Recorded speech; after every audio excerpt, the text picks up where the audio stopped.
વિડિયા તો લેવા જો, મને તો યાદ નહીં રહેતું. એક્શનો ભૂલાઈ જાય એટલે વિડિયા તો લેવા જો. રેડી? જો આપણી પાસે આવડું મોટું મેદાન છેટું છેટું ઊભું રહેવાય એટલે કોઈને વાગે નહીં એકાબીજાને. હા,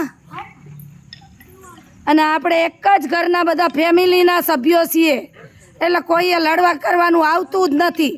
મસ્ત મજાનું હપીને કામ કરવાનું આવે. હાલો. સોનાનો ગરબો માડી રૂપ લાઈનો. તમે ગાઓ, તમે ગાઓ. સોનાનો ગરબો માડી રૂપ લાઈનો.